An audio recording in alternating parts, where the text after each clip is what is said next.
최고위원 중감위원장은 시작합니다.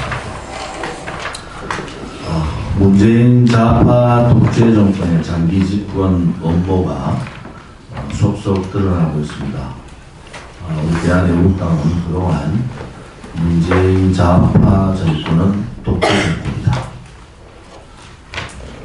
권력과 돈과 언론 방송을 장악하고 장기 집권 업무까지 가지고 있는 문재인 정권은 독재 정권이 맞습니다. 독재 정권의 마지막은 뭡니까? 바로 장기 집권 업무 획책을 한다는 겁니다. 이 장기 집권 업무 획책의 마지막 완성의 점을 찍는 것이 연동제 비례대표제입니다. 연동제 비례대표제는 노무현 정신이라고도 합니다. 노무현이 추구하자고 했던 연정제의 한 부류다, 이렇게 볼 수가 있고, 연동제 비례대표제는 좌파들끼리 특정 지역을 중심으로 좌파들이 모여있는 특정 지역 좌파 연정이다, 이렇게 볼 수가 있습니다. 연동제 비례대표제의 핵심적인 지역은 호남 지역입니다. 그리고 지금 연동제 비례대표제를 추진하고 있는 사람들을 면면을 보면은 거의가 호남 사람들입니다. 연동제 비례대표제가 왜 좌파 연정인가? 지금의 체제가 흔들리고 역사가 뒤바뀌는 이 상황에 그 체제 전쟁과 역사 전쟁에 같은 궤를 가지고 있는 정당들이 하고 있는 것이 좌파 연정입니다. 이것은 30년, 40년 연동제 비례대표제를 통해서 우파 정당이, 보수 정당이 더 이상 과반 의석을 얻지 못하게 하는 꼼수 중에 꼼수입니다. 권력기관 장악하고 언론 방송을 장악하고 이제 마지막 입법부인 국회를 장악하려는 시도에 불과합니다.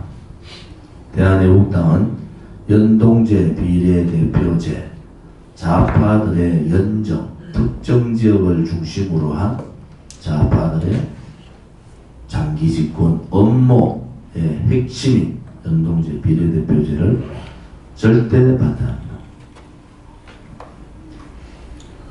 공수처 법안도 마찬가지입니다. 좌파 장기 집권 업무의 핵심은 국민들이 저항하지 못하게 만드는 겁니다. 또 공무원들을 줄 세우고 이 잘못된 정책이나 잘못된 정권에 대해서 저항과 불복종을 못하게 만드는 것이 바로 공수처 법안입니다. 독재 정권의 또 하나의 필연적으로 따라오는 것이 공포정치입니다. 공수처 법안은 공포의각 정치의 핵심입니다. 그동안에 공수처 법안에 대해서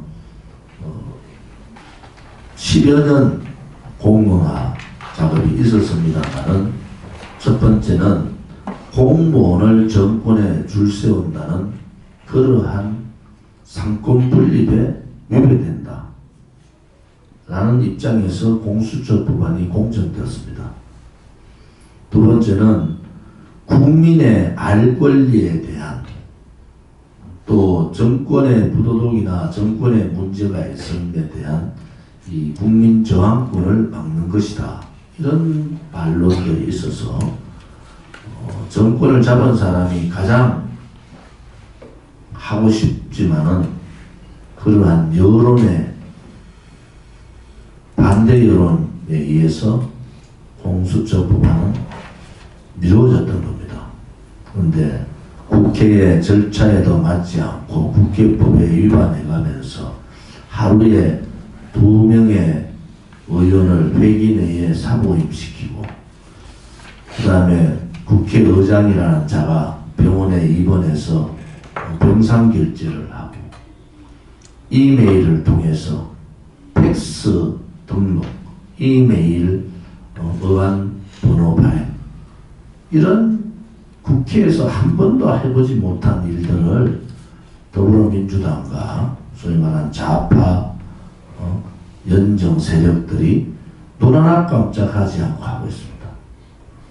그리고 야당 대표를 여당 대표라는 자가 어린애 취급하고 있습니다. 그것은 물론 자유한국당의 자업자들일 수도 있습니다. 그동안 비겁하게 숨어있고 용기 내지 못하고 행동하지 못한 김병준 비대위 시대, 홍준표 대표 시대, 또 김명진 비대위 시절 이 기간 동안에 대한민국은 법치도 무너지고 상권 분립이 무너지고 체제가 흔들리고 역사가 뒤바뀌는 이 상황에 말 한마디 하지 않고 있다가 선거법 문제가 들어오니까 저렇게 하고 있는 그들의 모습을 보면은 자업자득이라는 생각이 들지만은 그래도 이 공수처 법안이나 연동제 비례대표 법안의 패스트트랙을 하는 것은 최악의 의회 폭거고 반민주적 반의회 폭거입니다. 있을 수 없는 일들이 국회에서 벌어지고 있습니다. 대한애국당과 애국 동지들께서는 연동제 비례대표제나 또 공수처 법안이 좌파 장기 집권 업무의 핵이라는 것을 인지를 하시고 전 국민적으로 연동제 비례대표 제와 공수처 법안의 패스트트랙 상황을 알리고 국민적 반대에 함께 해야 되겠습니다. 자유한국당이 집회를 합니다. 집회에 나온 것은 일견 환영할 일입니다. 지금의 집회가 대한애국당 또 기타 태극기 몇몇 팀들 있는 분들의 집회가 아니라 온 국민의 문재인 정권 퇴진 범국민 집회가 되는 것은 그동안 대한애국당이 바랬던 바입니다. 그런데 결기를 가져야 됩니다. 문재인 정권하고 적당하게 타협하고 적당하게 그냥 넘어가겠다는 그러한 모습을 보면서 자유한국당의 진정성에 대해서 의심을 하지 않을 수가 없습니다. 121차 2년 가까이 한 주도 쉬지 않고 혹은 일주일에 2번, 3번씩 집회를 통해서 태극기를 들고 불법 거짓 탄핵을 규탄하고 박근혜 대통령을 구출해야 된다고 우리는 주장했습니다. 또한 문재인 좌파 독재 정권의 독재를 막고 문재인 좌파 독재 정권을 끌어내려야 된다고 대한애국당은 지속적으로 얘기했습니다. 우리는 이미 그들이 정는 대통령을 불법 탄핵하고 권력 찬탈하는 그 순간부터 그들은 대한민국에 정통성이 없다 이렇게 결론을 내리고 121차 투쟁을 한 겁니다. 정통성이라는 건 뭡니까? 대한민국의 헌법적 가치를 지키는 겁니다.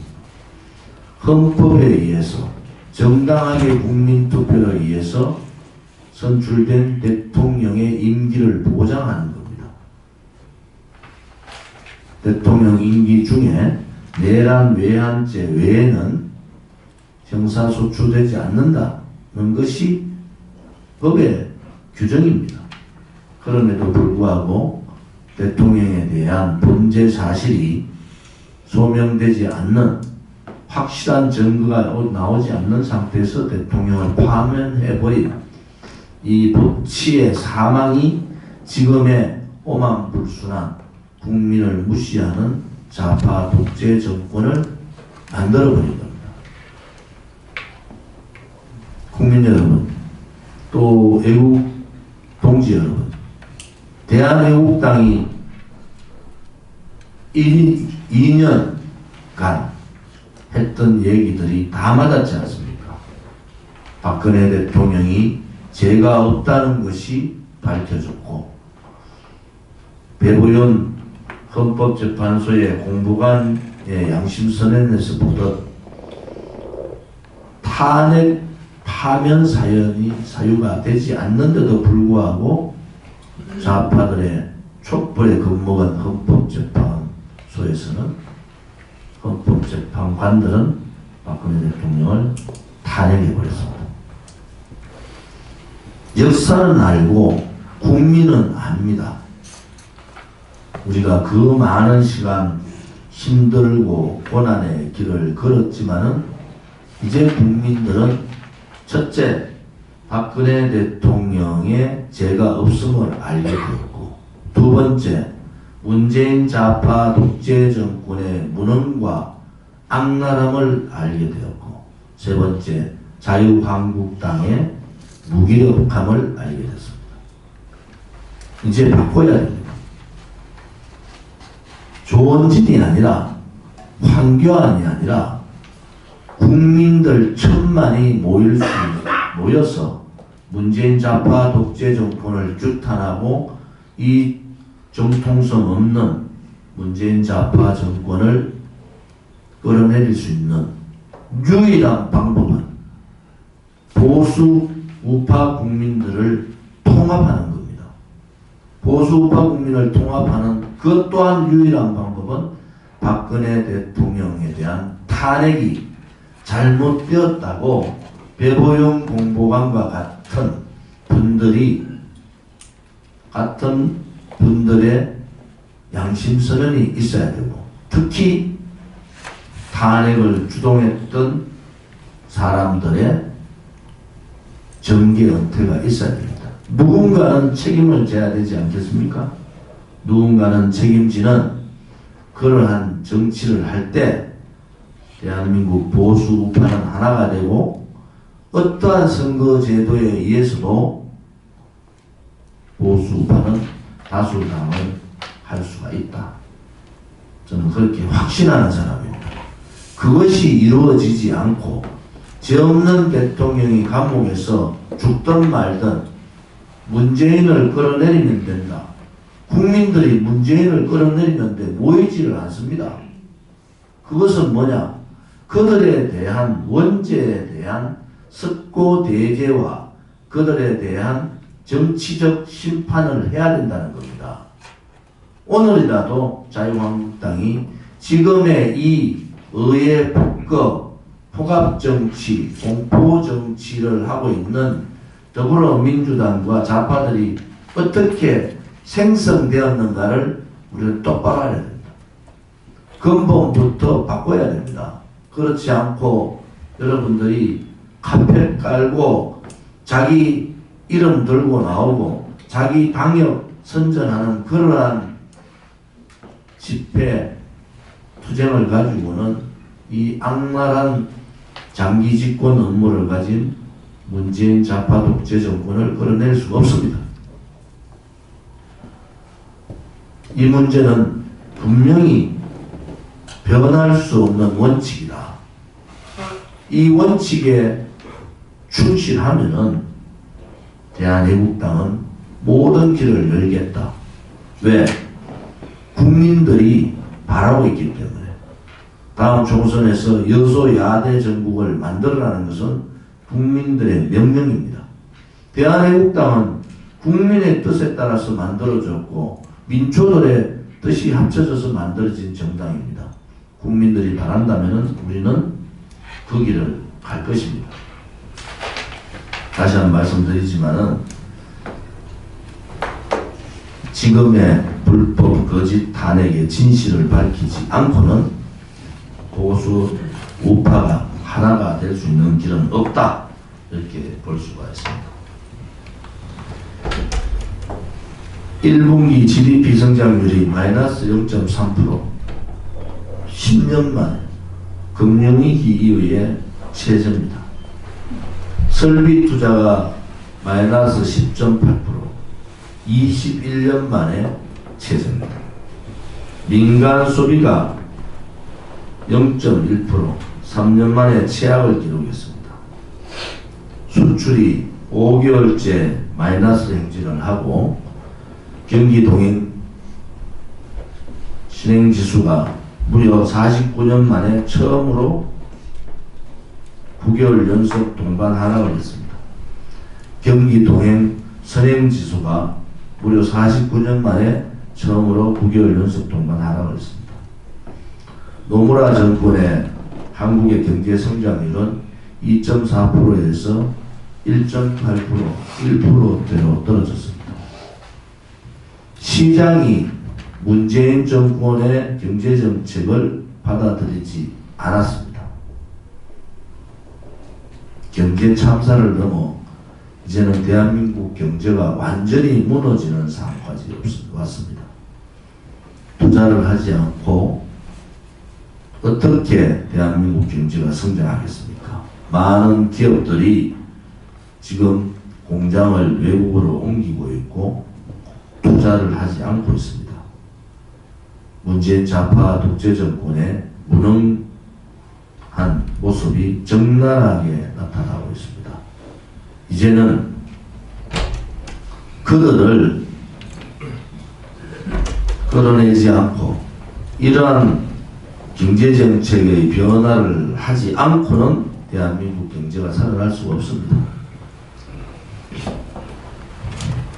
서민이 죽어나가고 있습니다.